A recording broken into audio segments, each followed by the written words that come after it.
بسم اللہ الرحمن الرحیم۔ عتبۃ الغلام رحمہ اللہ،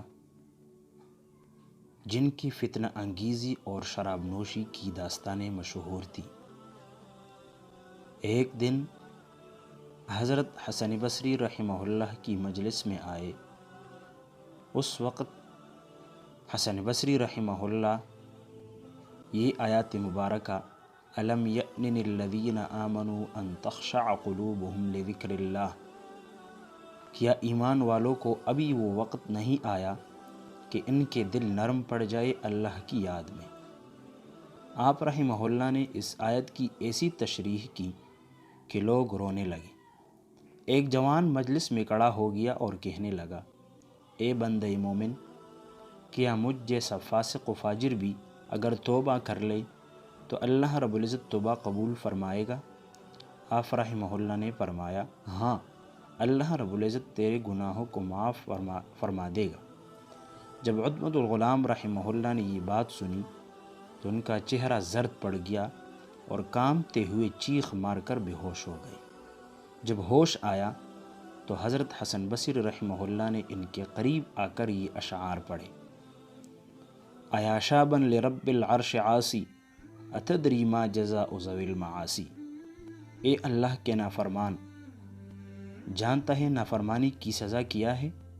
سعیرا للعصاة لہا زفیر وعیز یوم یؤخذ بالنواصی۔ نافرمانوں کے لیے جہنم ہے اور حشر کے دن اللہ کی سخت ناراضگی ہے۔ فإن تصبر علی النیران فاعصه وإلا کن عن العصیان قاصی۔ اگر تو ناری جہنم پر راضی ہے تو بے شک گناہ کرتا رہ، ورنہ گناہوں سے رک جا۔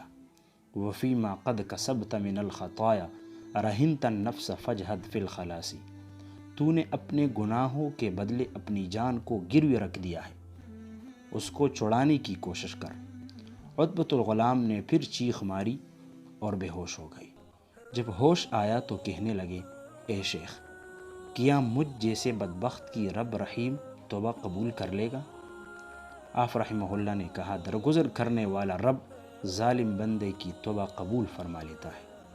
اس وقت عتبہ رحمہ اللہ نے سر اٹھا کر رب سے 3 دعائیں کی۔ نمبر 1، اے اللہ رب العزت، اگر تو نے میرے گناہوں کو معاف اور میری توبہ کو قبول کر لیا ہے تو ایسے حافظ اور عقل سے میری عزت افزائی فرما کہ میں قرآن مجید اور علوم دین میں سے جو کچھ بھی سنوں اسے کبھی فراموش نہ کروں۔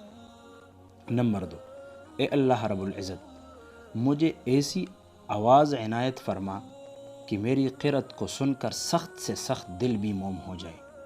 نمبر 3، اے اللہ رب العزت، مجھے رزق حلال عطا فرما اور ایسے طریقے سے دے جس کا میں تصور بھی نہ کر سکوں۔